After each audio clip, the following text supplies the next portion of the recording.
Bismillahirrahmanirrahim. Assalamualaikum warahmatullahi wabarakatuh.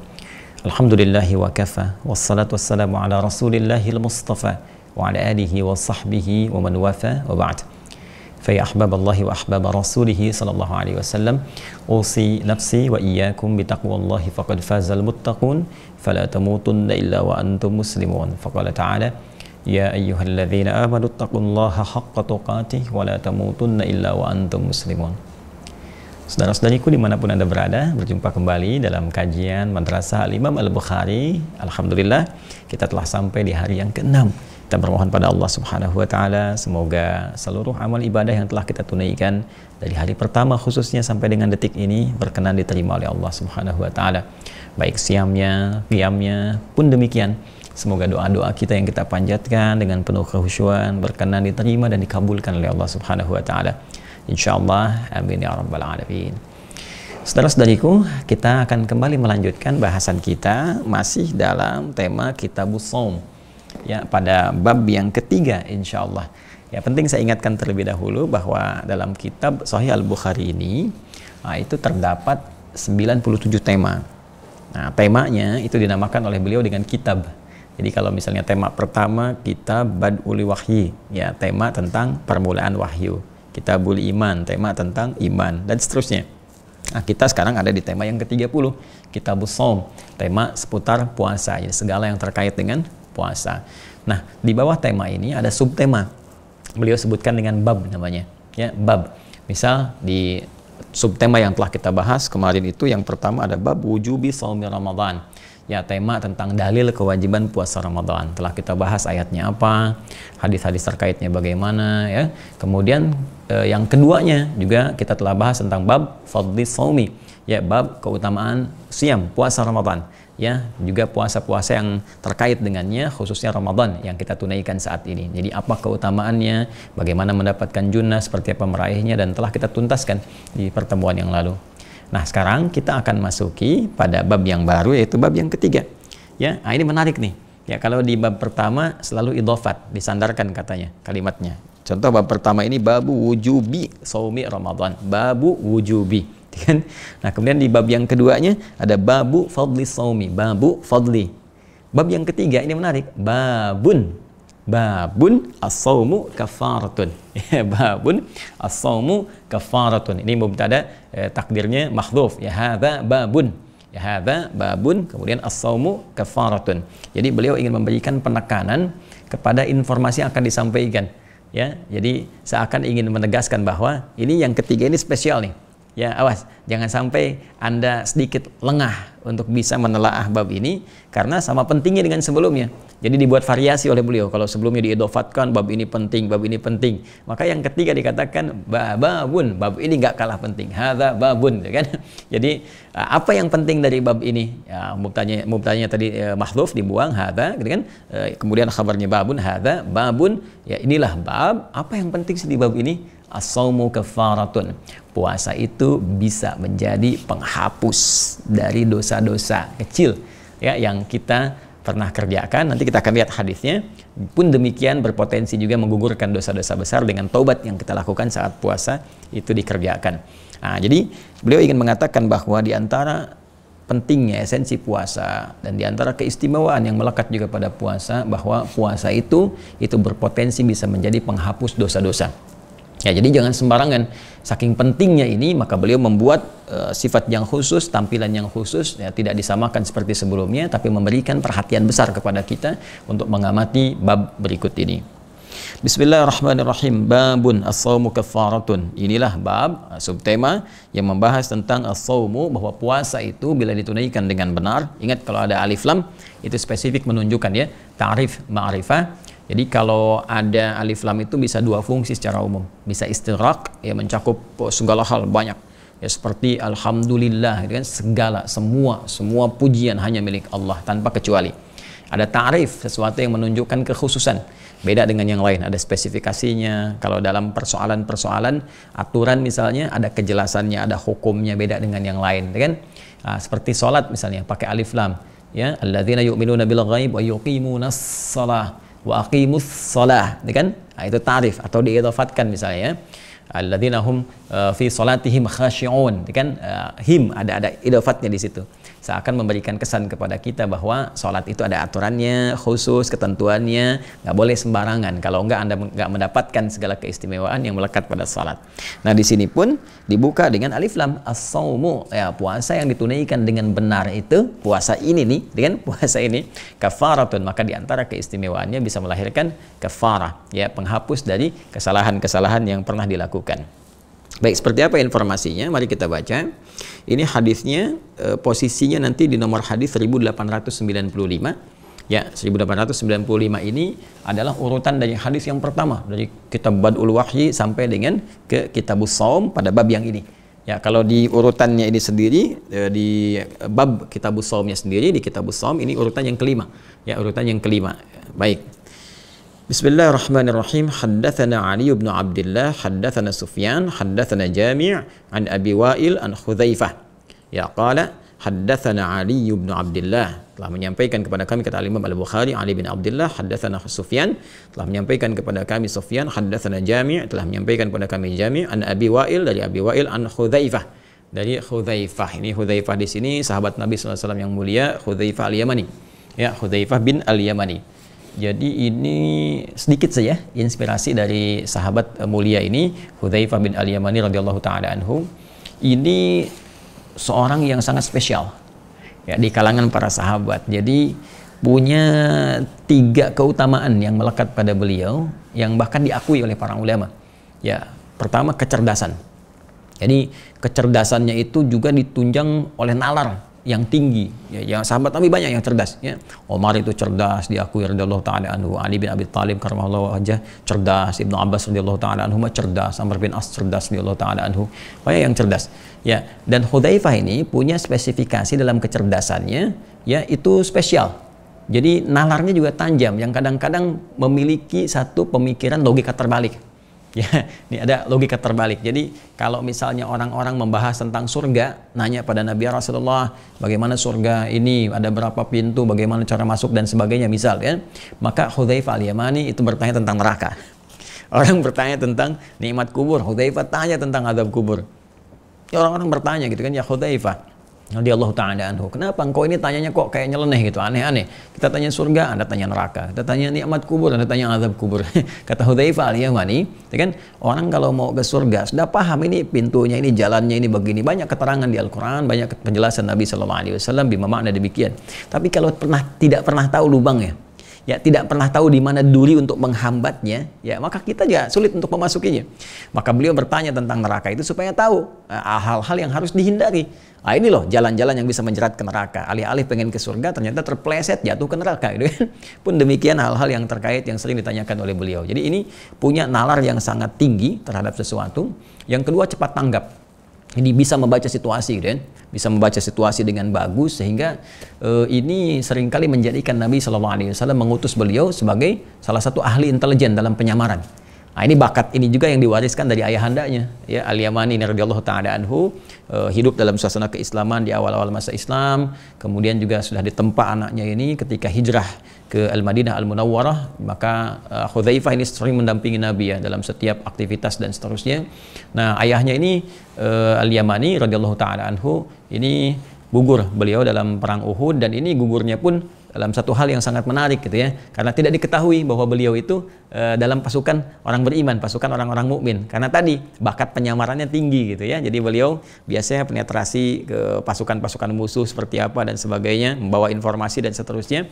Akhirnya di pertempuran itu tidak diketahui, dikira bagian dari musuh, ternyata kemudian bagian dari kaum mukminin, yaitu pernah terjadi. Dan bakat penyamaran ini, ya, bakat intelijennya ini tersalurkan, ya, kepada Hudzaifah Al-Yamani dan terasah lebih dalam lagi. Sehingga nanti dalam beberapa peperangan, termasuk yang paling populer, ya, di kalangan sejarah Muslim itu adalah perang Khandak, ya, perang Khandak ketika terjadi pengepungan besar ke kota Nabi Al-Madinah Al-Munawwarah, ya, dan banyak pasukan dan sebagainya. Nah, Nabi harus mengirim, ya, satu intelijen yang dahsyat, yang hebat dalam penyamaran, yang bisa mengetahui kondisi pasukan musuh, khususnya setelah beberapa masa terkepung di situ. Jadi mereka mengepung, Mereka sendiri terkepung, terkepung oleh badai topan, terkepung oleh keadaan yang suku-suku sebagian sudah mulai meninggalkan, termasuk Yahudi Bani Quraidah, kan, kemudian makanan mulai menipis. Nah, itu Nabi ingin ketahui situasi realnya seperti apa, ya, sehingga bisa menenangkan di kalangan para sahabat-sahabat Nabi pada saat itu, sallallahu alaihi wasallam. Maka yang diutus Hudzaifah al-Yamani ini sangat populer sekali, bisa langsung masuk ke jantung musuh tanpa diketahui. Bahkan malam-malam Abu Sufyan itu ingin memastikan dulu apakah semuanya aman. Ya, dia katakan sangat populer di sejarah, ya, saya khawatir ada di antara ya pasukannya Muhammad sallallahu alaihi wasallam ini menyelinap ya di sekitaran kita. Maka setiap orang mesti mengenal siapa yang di sampingnya. Itu begitu mendengar kalimat itu langsung dia pegang tangan kawannya di sampingnya itu. Ya, kawan di sini maksudnya musuh yang dekat dengan dia di situ. Dia pegang langsung, dia tanya duluan, kamu siapa? Gitu. Supaya dia nggak balik nanya gitu. Nah, itu memberikan satu tanggap yang luar biasa dan intelijensia yang tinggi. Jadi nanti ada satu bab bahkan ya di Sahih Al-Bukhari ini ada pembahasan nanti bagaimana di kemiliteran misalnya. Nabi itu kan punya 12.000 sahabat. Dari 12.000 ini 38 panglima. Nah, nanti di bab militer tuh banyak sekali sebetulnya ya. Ada bab misalnya tentang strategi militer, bagaimana pengaturan bahkan ibadah dalam konteks peperangan, seperti apa cara sholatnya. Ada konteks dalam arti penangkal ya dari serangan-serangan musuh ya, kalau sedang diserang bagaimana cara menata dirinya. Bahkan ada beberapa ayat-ayat atau hadis-hadis yang memohonkan kepada Allah perlindungan supaya dibantu, supaya nggak terdeteksi gitu. Itu ada ya, penangkal dari racun itu ada ya, dan itu dahsyat. Makanya 38 panglima itu satu panglimanya kekuatannya itu bisa menaklukkan Persia dan Romawi pada saat itu. Ya, Persia dan Romawi. Dan ini kekuatan intelijen ahlinya saja ini bisa seperti ini ya. Sahabat Hudzaifah nggak ketahuan. Jadi nggak ngaku misalnya saya ini intel loh. Tapi bisa menyamar dengan luar biasa hebatnya. Ini mungkin bisa dipelajari di bab militer ya. Nah, ini Hudzaifah ini, dan yang ketiga selain tadi cerdas, cepat tanggap, nalarnya kuat, yang ketiga itu pandai dan kuat memegang rahasia. Nah, ini luar biasa ini, kepada siapapun gak dibuka, termasuk kepada sahabat-sahabat yang lainnya yang mungkin mulia ya, radhiyallahu taala anhum jami'an. Tidak kepada Abu Bakar As-Siddiq, tidak kepada Umar bin Khattab dan sebagainya. Nah, ini kekhususan spesialisasi Hudzaifah bin al-Yamani. Dan nanti sepeninggal Nabi pun banyak dipancing-pancing ya oleh para sahabat yang lain supaya sebagian ini disampaikan kepada mereka, tapi beliau teguh memegang janjinya. Di antara yang paling populer tercatat dalam kitab sejarah adalah Nabi memberikan daftar orang munafik Madinah ya kepada Hudzaifah al-Yamani untuk diawasi, dikontrol.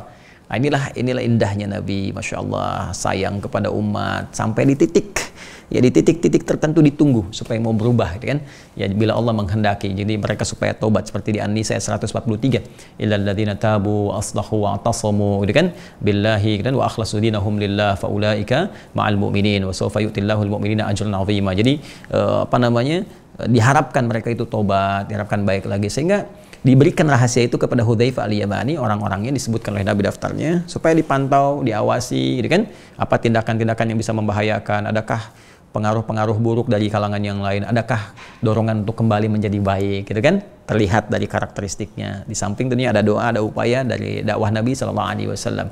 Dan ini nggak dibuka ya, karena kalau dibuka ribut nanti dan sebagainya. Jadi disimpan teguh itu sampai sepeninggal Nabi pun sallallahu alaihi wasallam. Beberapa sahabat mencoba untuk bertanya ya, termasuk Umar itu yang paling getol, tapi nggak pernah dibuka ya, nggak pernah dibuka. Bahkan satu kali Umar jeli nih, Umar itu cerdas, jenius ya. Bahkan sekali bertoa Husain tuh pemikir liberalnya Mesir tuh ya, pemikir liberalnya Mesir itu, dia ngarang kitab namanya Abqariyatu Umar ya, kejeniusan Umar bin Khattab radhiyallahu taala anhu. Jadi ini biasanya kalau di luar itu liberal-liberalnya itu tahu Quran, ya bisa hafal Quran, bisa apa, dan makanya diluruskannya enak gitu. Ya, ini yang aneh-aneh yang kekinian nih. Ya, sudah Quran nggak hafal, bahasa Arab juga nggak bagus-bagus amat gitu kan, atau hadisnya nggak paham, tapi banyak berfatwa sehingga banyak sekali nyeleneh dan hal yang bisa kita tinggalkan. Kita doakan. Ya, kita doakan supaya kembali pada jalur yang benar, bisa diskusi dalam kebaikan dan mendapatkan rahmat Allah Subhanahu wa taala. Jadi arah kita mengarahkan pada nilai-nilai yang baik. Nah, Umar itu suka mancing. Jadi di antara kecerdikannya, Umar melihat nih, kalau ada yang meninggal di Madinah, beliau tanya dulu, Hudzaifah nyolatin nggak? Ya, kalau nyolatin berarti bukan munafik. Kalau nggak nyolatin, munafik. Ya, karena orang munafik itu kan dilarang disolati gitu kan. Ada ayat turun kepada Nabi sallallahu alaihi wasallam. Jadi ya udah, jangan sholat itu, kisah Abdullah bin Ubay bin Salul yang di At-Taubah itu ya, jadi diminta untuk tidak menyolati mereka walaupun mereka hadir di lingkungan itu karena keburukannya terhadap Islam, kecuali yang tidak menyolati itu dalam konteks Nabi ya, Dalam konteks Nabi, kadang-kadang Nabi mengatakan nih orang baik, kalau baik beliau sholati, kalau kira-kira nggak baik ada sifat nifaknya. Nah ini Nabi kemudian menghindarinya, walaupun Nabi kemudian kepada orang-orang mempersilahkan, yang mau nyolatin silahkan tuh. Ya, tapi beliau memilih meninggalkan, sehingga kalau Nabi nyolatin tuh kan dikasih syafaat tuh. Jadi kalau Nabi nyolatin kan minta ampun, pasti diampuni. Ya, sedangkan dosa orang-orang munafik dalam konteks ini ya kan sudah melekat hisabnya kembali kepada Allah Subhanahu wa taala dengan kematiannya. Dan maka di sini Allah memberikan nilai keadilan lewat suasana itu. Nah, dalam kondisi kita sekarang ini ya kita kembali ke kebijakan masing-masing ya. Ada dalam Al-Qur'an seperti itu gambarannya. Jadi kalau kita melihat ada orang-orang yang tidak baik misalnya dalam lingkungan kehidupan terlihat munafik dan sebagainya, maka Nabi mempersilahkan kepada kita kalau pengen nyolatin ya silahkan gitu kan. Nah, kalau tidak itu kembali kepada kita masing-masing. Tapi bila itu diketahui kejelasannya. Kalau tidak, jangan menyimpulkan sendiri. Ini munafik, jangan disolatin, tidak. Ya, karena itu masalah hati Allah yang tahu. Kecuali kalau kita nampak besar nih dalam kehidupan penyebar fitnah, ya tukang bikin hoax, menjelek-jelekan orang umat Islam, bikin kekacauan terhadap Islam, diketahui orang banyak dan ketahui nggak pernah tobat misalnya selama hidupnya. Nah, itu baru ketahuan. Ya. Nah, tapi kalau nggak pernah ketahuan jangan disimpulkan sendiri. Ya, jangan dipotong ya, jangan dipotong, keterangan ini mesti tuntas. Baik. Bismillah, kita teruskan hadisnya. An Hudzaifah radhiyallahu taala anhu qala, beliau menyampaikan qala Umar radhiyallahu taala anhu. Jadi ini mengisahkan Hudzaifah al-Yamani bin al-Yamani bahwa satu kali Umar bin Khattab radhiyallahu taala anhu setelah menjadi khalifah tentunya ya bertanya gitu kan, bertanya kepada kalangan sahabat. Jadi sedang duduk-duduk seperti ini, ya duduk, kemudian Umar radhiyallahu taala anhu bertanya kepada kalangan para sahabat. Nah, ini barangkali bisa diambil referensi ya. Umar itu kan khalifah, pemimpin dalam konteks kekinian, ya presiden, raja besar, wilayahnya banyak gitu kan, bukan sekedar di Jazirah Arab saja, sudah mulai meluas gitu kan di masa Umar bin Khattab radhiyallahu taala anhu. Tapi dengan segala keutamaan dan kedudukan itu masih berkenan untuk duduk-duduk minta pendapat, ya kan? Ya kalau kita mungkin di kekinian sidang kabinet ya minta pendapat dari para menteri ini dan sebagainya. Tapi yang paling menarik bukan para menteri saja kabinetnya Umar itu. Ya ada para ulama-ulama dimintain pendapat. Nih kalau begini bagaimana? Jadi pemecahannya itu solutif. Kalau ada riak-riak misalnya masalah-masalah terkait dengan sara, pendekatannya agama apa, maka pendekatannya bagaimana nih? Tanya ulama, karakteristik masyarakat ini bagaimana, ini seperti apa, ya pendekatan yang terbaik bagaimana misalnya. Kalau masalah ekonomi, tanya pakar ekonominya. Kalau masalah-masalah politik, kumpulkan politisi dan sebagainya. Sehingga situasinya kondusif. Ya, situasi kondusif dan kadang sering berbincang ya hal-hal antisipatif yang mungkin terjadi, terutama hal-hal yang disampaikan Nabi. Ya karena kalau informasi dari Nabi itu pasti sifatnya, ya pasti terjadi. Jadi kadang Nabi kan memberikan gambaran-gambaran berdasarkan petunjuk dari Allah Subhanahu wa taala. Akan terjadi begini, ya Romawi akan dikalahkan, setelah itu mereka menang lagi, akan begini lagi. Nah, itu dipahami betul oleh para sahabat, pasti terjadi. Di masa siapa nih terjadi nih? Apa langkah antisipatifnya? Apa yang harus disiapkan, kan? Nah, bagaimana menyiapkan pasukan militer terbaik, bagaimana menyiapkan generasi terbaik, bagaimana meningkatkan kualitas pendidikan mereka. Itu disiapkan betul dari arahan-arahan sebelumnya dari Nabi sallallahu alaihi wasallam karena sifatnya pasti. Informasinya pasti dan itu manhajnya akan terus terbawa dalam setiap generasi ya pola pendidikan itu. Nah, karena itu Umar mencoba untuk berbincang dengan para sahabat dan mencoba mengumpulkan informasi yang bisa ditampung oleh para sahabat yang mungkin saat mereka dapati Umar tidak ada di situ. Nabi kan nggak sepenuhnya selalu Umar bisa menyertai, kan kadang-kadang pergi satu tempat yang hadir si fulan, dari si fulan. Nah, maka Umar bertanya ya, man yahfadhu hadithan 'anil Nabi sallallahu alaihi wasallam fil fitnati. Nah, siapa yang hafal satu hadis ya, siapa yang hafal hadis dari Nabi sallallahu alaihi wasallam terkait dengan fitnah. Nah, terkait dengan fitnah. Qala Hudzaifah, maka Hudzaifah bin Al-Yamani menjawab, ana sami'tuhu. Ya, saya hafal, saya pernah mendengar. Ya, saya pernah mendengar. Jadi ketika Umar bertanya, tahukah di antara kalian yang pernah dengar hadis tentang fitnah? Ya, maka Hudzaifah Al-Yamani bin Al-Yamani mengatakan, saya pernah dengar. Ana sami'tuhu yaqul. Saya pernah mendengar Nabi sallallahu alaihi wasallam menyampaikan hadisnya, fitnatur rajuli fi ahlihi wa malihi wa jarihi tukaffiruha as-salatu was-siyamu was-sadaqah. Nah, ini hal yang terkait dengan pembahasan kita di titik ini ya. Pembahasan kita di titik ini. Kata Hudzaifah Al-Yamani, ini sering disingkat Al-Yamani ya, padahal bin Al-Yamani asalnya, Hudzaifah bin Al-Yamani karena yang Al-Yamani itu bapaknya. Kemudian ada sami'tuhu yaqul, saya mendengar Nabi sallallahu alaihi wasallam pernah bersabda, fitnatur rajuli, fitnah yang menimpa seorang lelaki. Ya, seseorang ya di sini bisa diartikan ini penekanannya kepada lelaki karena nanti konteksnya dalam kehidupan, tapi juga bisa menimpa pada perempuan. Jadi kalau disebutkan bentuk mudzakkar itu kadang mewakili ke perempuan sepanjang bukan dikhususkan. Tapi kalau disebutkan bentuk muannats itu pasti perempuan dan nggak masuk laki-laki di situ. Ya, contoh misalnya, kalau kita sebutkan di Al-Quran, ya ayyuhalladzina amanu, hai semua orang yang beriman. Amanu itu kan bentuk mudzakkar. Ya, qad aflahal mu'minun, lebih tegasnya lagi misalnya surat Al-Mu'minun ayat 1. Ya, akan bahagia, sukses orang-orang yang beriman itu. Kan al-mu'minun itu kan bentuk mudzakkar. Ya kan? Bentuk muannats-nya mu'minat. Allah tidak mengatakan qad aflahal mu'minat, kan? Nah, kenapa diungkapkan dengan bentuk mudzakkar? Mudzakkar di situ punya makna umum. Jadi mencakup lelaki dan perempuan. Karena mudzakkar itu bentuk asal. Ya, bentuk asal, sesuatu yang mencakup secara keseluruhan, asal. Jadi bisa dua pemaknaan. Kalau dia bentuknya tunggal, mufrad, ya mudzakkar, maka menunjukkan sesuatu yang tidak berkembang, sesuatu yang tidak bercabang. Ya, makanya Allah seringkali ya diwakilkan di sini pemaknaannya, pelafadzannya, ya pelafadzan nama Allah, kata gantinya seringkali diwakilkan dengan menggunakan nama mudzakkar, bentuk mudzakkar. Misalnya huwa, ya qul huwallah. Karena orang bertanya, berarti Allah laki-laki? Jangan berkata demikian, karena mudzakkar itu jangan diartikan laki-laki. Laki-laki itu kalau dibawa ke pemaknaan jenis ke kita, ke manusia. Ya, kalau dibawa ke gender ke kita, ya ke manusia, ke makhluk, ya maka menggunakan huwa untuk menunjuk laki-laki. Kalau binatang itu jantan, ya kan?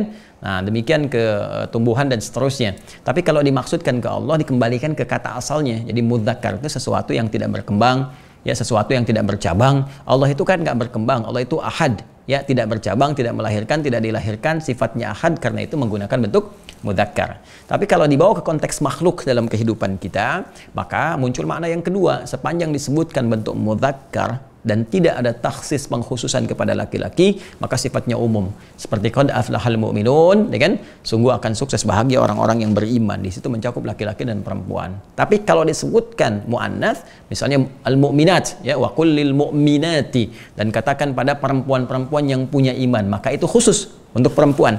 Ya, Quran surah ke-24 An-Nur di ayat yang ke-31, wa qul lil mu'minati yaghdudna min absarihinna, katakan pada perempuan-perempuan yang punya iman, ya.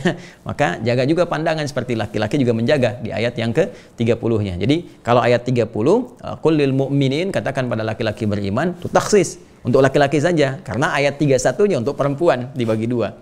Tapi kalau tidak ada kekhususan, maka mencakup kesemuanya. Nah, paham ya? Nah, maka di sini fitnatur rajuli, fitnah seseorang, ya kan? Nah, di sini fi ahli, karena ini domirnya kembali kepada rajul, ada mengkhususkan taksis kepada lelaki, ya pada umumnya. Karena di sini nanti kita akan lihat turunan hadisnya. Fitnatur rajuli, fitnah seseorang lelaki itu fi ahlihi, ya baik di dalam keluarganya, kemudian wa malihi, dalam hartanya, wajarihi, dan tetangganya, hubungan dengan tetangganya, tukaffiruha, maka akan dihapuskan ya dari dosa-dosa yang lahir lewat fitnah itu, as-salatu melalui salat, was-siyamu dengan puasa, was-shadaqatu dan dengan sedekah. Baik, pelan-pelan ya, pelan-pelan kita bahas dulu. Fitnatur rajuli, fitnah ujian ya yang bisa melahirkan dosa. Ya, karena itu di sini bisa diartikan dosa, ya, dzambur rajuli atau dzunubur rajuli. Jadi fitnah itu asalnya begini, kata fitnah itu asalnya adalah logam, umumnya emas ya. Emas yang dimasukkan ya ke dalam nyala api yang sangat kuat ya, bara gitu kan, api untuk bisa diketahui, bisa dikeluarkan zat-zat yang mencampurinya sehingga bisa dikeluarkan cuma emasnya saja. Jadi kalau kita ingin mengekstrak misalnya sesuatu ya khususnya logam ya, kalau kita ingin keluarkan emas murninya saja, nah itu kan harus dilalui proses kimiawi ya. Salah satunya kita akan celupkan ke dalam salah satu media bejana api yang panas ataupun bara, sehingga zat-zat lain ya atau campuran-campuran yang menutupi bagian emas itu dia lulus sehingga emasnya bisa diambil. Nah, ya itu asalnya itu proses itu yang disebut dengan fitnah asalnya. Ya, ini diambil konteks pemaknaannya secara majazi, secara kiasan dalam konteks kehidupan. Ya, bukankah ujian itu menempa kita pada akhirnya tujuan utamanya untuk menguji kualitas kehidupan kita sehingga lahir ya hal-hal terbaik yang bisa kita keluar ya, yang bisa kita dapatkan. Ya coba kalau kita dihadapkan pada masalah misalnya ya, dari mulai nggak enak, kadang ditempa seperti Mas tadi lah ya, harus dipukul, ditempa, dibeginikan ya, di jalan tiba-tiba mohon maaf sekali ya, mohon maaf sekali, yang tadinya pengen cepat macet terus kelaksonin orang sana sini, kan itu sesuatu yang kurang menyenangkan ya, ditempa sana tempat sini. Tapi yang ingin didapatkan dari itu apa? Bukankah ada latihan kesabaran? latihan toleran, latihan memahami sesuatu, latihan menyikapi situasi yang tidak seperti kita inginkan, bagaimana mencari jalan keluarnya, itulah emasnya. Ya, nah, di rumah tangga banyak emas tuh. Ya, banyak emas di rumah tangga itu, bukan emas dalam bentuk perhiasan saja, yang fisikal, yang materi tidak, tapi banyak yang kita dapatkan dari nilai-nilai pergaulan kita bersama keluarga. Boleh jadi ada hal yang tidak menyenangkan antara hubungan suami dengan istri, ada diskusi, ada perselisihan, ada macam-macam. Dari situ kan belajar lebih meningkatkan kualitas hidup, itulah emasnya. Nah, tapi kadang-kadang proses untuk mendapatkan kualitas emas kehidupan itu nggak semudah yang kita harapkan. Kadang-kadang maaf, dalam prosesnya keluar sesuatu yang tak tertahan. Pandangan alih-alih bisa bijak melotot, lisan keluar kata-kata yang kurang pantas, gestur yang tidak bagus, ya. Nah, itu bisa terjadi. Nah, di mana terjadinya? Maka disampaikan di hadis ini, pergaulan itu mungkin terjadi fi ahli, di keluarga. Ya, mungkin dengan anak, kan? Dengan pasangan hidup, ada hal-hal yang pasti itu terjadi dalam lingkungan kehidupan. Tujuan utamanya sebetulnya untuk meningkatkan kualitas hidup. Makanya di dalam Al-Quran diistilahkan dengan sakinah. Litaskunu ilaiha, Quran surah 30 ayat 21. Ya, litaskunu ilaiha wa min ayatihi an khalaqalakum min anfusikum azwaja litaskunu ilaiha. Jadi kehidupan rumah tangga itu ya disampaikan oleh Allah Subhanahu wa taala, di antara tujuannya adalah membentuk keharmonisan, ketenangan dalam rumah tangga. Tapi ingat, ketenangan itu ada tumaninah, ada sakinah. Tumaninah ketenangan yang dilahirkan lewat ibadah. Makanya saat ibadah kita mesti tumaninah, salat tumaninah, rukuk tumaninah. Sakinah itu ketenangan didapatkan di rumah tangga. Sakinah itu seakar dengan kata sikin. Ya, kalau kita ambil turunan lebih dalam lagi, orang Arab mengatakan begini, sakanatis syajaratu idza dhahabat rih. Ya, pohon itu, ranting pohon itu akan tenang kalau angin yang menerpa sudah pergi. Nah, jadi sakinah itu asalnya ketenangan yang lahir setelah badainya itu menerpa, setelah hilang, setelah pergi. Ya, sakanatis safinatu idza dhahabatil amwaj. Ya, kapal itu akan tenang, ya, ketika ombak-ombak yang menerpanya itu sudah mulai pergi. Jadi saat ombak gitu datang, menggoyang gitu kan, sebetulnya untuk meningkatkan kualitas kapal. Sehingga ketika ombaknya itu telah pergi, bisa dia tenang dengan bagus, kokoh gitu. Kalau kita nggak pernah diterpa ombak, nggak tahu kekuatan kapalnya bagaimana. Taunya bagus saja kan, begitu diterpa sekali, bek, hancur. Berarti menunjukkan kapalnya nggak berkualitas, gitu kan? Nah, sama persis dalam kehidupan kita. Kalau ingin mengetahui suami yang tangguh, istri yang hebat, maka harus diuji. Ya, dengan ujian-ujian kehidupan. Di situ tahu kita, oh suaminya sabar, oh suaminya ulet, oh istrinya juga sabar, oh istrinya tekun. Nah, kalau nggak ada persoalan itu, nggak teruji kualitas hidup. Baik ya? Nah, tapi dalam upaya menjalani itu semua, terkadang ada dua yang mungkin tidak mudah ditaklukkan. Ya, satu nafsu, yang kedua ya pendorong nafsu, yaitu setan. Kadang-kadang keluar kan hal-hal yang tidak kita inginkan, tidak diniatkan tapi muncul, misalnya tiba kemudian apakah amarah yang kurang terkontrol, dari lisankah, dari macam-macam, fi ahli, di keluarga. Kalau sudah ahlun itu semua anggota yang terkait di keluarga, bisa dengan orang tua, bisa dengan istri atau istri dengan suami, bisa dengan anak, gitu kan. Nah, itu keluar kadang-kadang. Nah, itu ujian di dalam kehidupan rumah tangga, fitnah tadi, ujian tempaan-tempaan, alih-alih mendatangkan kualitas yang baik, toh disertai juga gitu ya dengan kotoran-kotoran lain. Nah, itu kan harus dibersihkan sebelum pulang menuju Allah, ya, harus dibersihkan. Nah, termasuk, teruskan dulu hadisnya, wa malihi, dalam harta. Coba lihat dalam pencarian harta. Ya, mohon maaf, kadang-kadang misalnya ada cara yang salah, ya, atau bahkan penyalurannya tidak tepat. Dapatnya halal tapi disalurkan pada hal yang tidak halal. Ya, beli pakaian yang salah. Ya, orang kok dulu mau ditutup aurat, sekarang kok dibuka-buka. Misalnya beli pakaian untuk terbuka aurat, beli hal-hal yang tidak bermanfaat dan sebagainya. Atau cara dapatnya juga salah. Ya, mohon maaf, ada yang misalnya memaksakan untuk menyuap, memaksakan ini, itu, dan sebagainya, salah. Atau dalam proses pekerjaannya misalnya, keluar kata-kata kotor dan sebagainya. Hartanya halal, cuman prosesnya kadang-kadang didapatkan dengan prasangka yang tidak baik, dan seterusnya. Kemudian wajarihi, dengan tetangga. Nah, ini udah pastilah singgungan dengan tetangga macam-macam yang nggak disengaja, yang pikiran nggak bagus. Tukaffiruha. Nah, proses hal-hal yang menyertai tadi yang kurang bagus itu bisa dihapuskan. Ya, itu bukan bisa dihapuskan. Nah, yang dimaksud di sini, kalau kafarat di sini yang dimaksud bukan dosa besar ya. Dosa besar, dosa-dosa yang terkait dengan, ya boleh jadi hakun adami secara langsung, ya baik itu misalnya ya melakukan tindakan-tindakan, mohon maaf sebesar-besarnya ya, kezaliman, zolim itu bisa menyakiti yang secara fisikal, kemudian ada zina misalnya, ada sampai mohon maaf menghilangkan nyawa misalnya, dan seterusnya, maka itu masuk dalam kalangan dosa besar yang itu harus tobatnya khusus. Ya, tobat nasuhanya khusus. Yang dimaksud di sini adalah hal-hal yang kadang nggak kita niatkan tapi terjadi. Nah, itu bisa dihapuskan langsung melalui 3 amalan utama, yaitu as-salatu, 1 salat. Maka di hadis Muslim nanti ada turunan hadis ini, as-salawatu ila as-salawat wal jumu'atu ila al-jumu'ah wa ramadan ila ramadan kaffaratun lima bainahunna ma lam takulil kabair. Ya, salat satu ke salat yang lainnya itu, Jumat ke Jumat, Ramadan ke Ramadan, itu bisa menghapuskan dosa-dosa yang bukan yang besar, yang kita kadang-kadang nggak sengaja keluar itu. Jadi jangan dikira salat itu orangnya meh kecil, tidak. Ya, itu banyak kesalahan-kesalahan yang mungkin akan digugurkan sebelum hisab.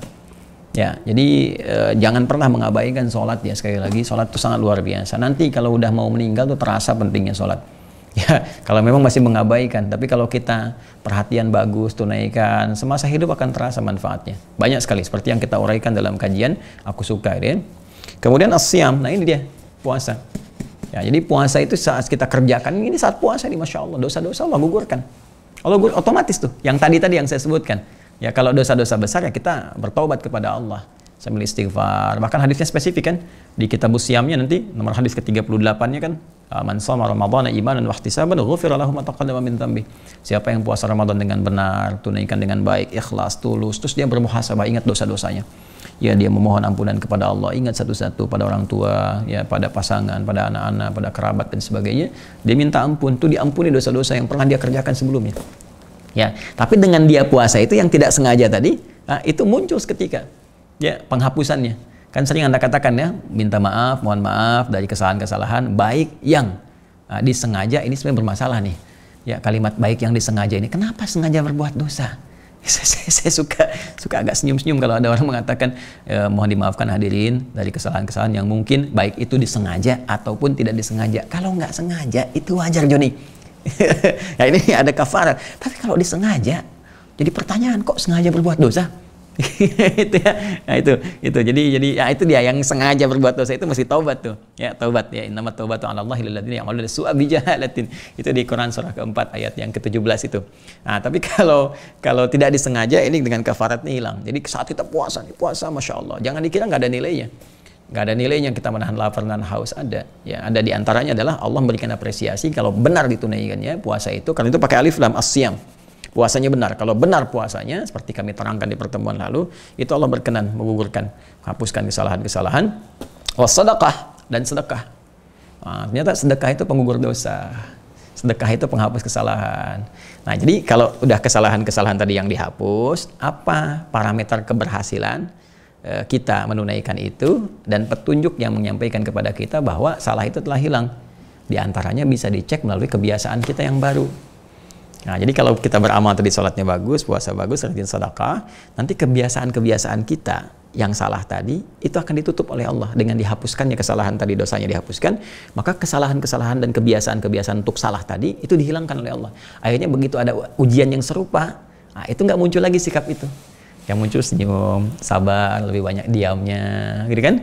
Nah, terus ngelihat tetangga bersikap begitu lagi, oh sekarang memaklumi, oh ini begini. Nah, itu begitu. Tapi kalau belum hilang, dosanya masih ada, makin menggelembung itu. Ya, bahkan nanti makin jauh. Makin berprasangka buruk, makin pergi ke sana, makin pergi ke sini, menggali-gali kesalahan, bahkan yang nggak ada diada-adakan bisa terjadi. Ya. Tapi kalau kita benar ibadah tadi itu, ya, yang sifatnya nggak sengaja tadi, yang belum terakumulasi, itu hilang seketika. Jadi kalau ada situasi tadi lagi terjadi di rumah tangga, di hartanya dengan tetangga, dia akan menghindari yang jelek sebelumnya karena Allah sudah hapuskan. Nah, itu tandanya. Nah, tapi di balik itu, hadisnya belum selesai, karena nanti akan membahas juga sesuatu fitnah yang sangat dahsyat. Ya, yang Umar saking penasarannya tentang fitnah ini, karena ini diibaratkan seperti gelombang di lautan yang terus akan mendera gini, boom, boom, boom, boom, boom. Nah, fitnah apa itu yang dimaksudkan? Seperti apa informasinya? Kita insya Allah akan lanjutkan pada episode yang akan datang, masih dalam Al-Madrasah Sahih Al-Bukhari. Mudah-mudahan Allah berikan keberkahan juga pada Imam Al-Bukhari, pada kita semuanya dari apa yang kita kaji.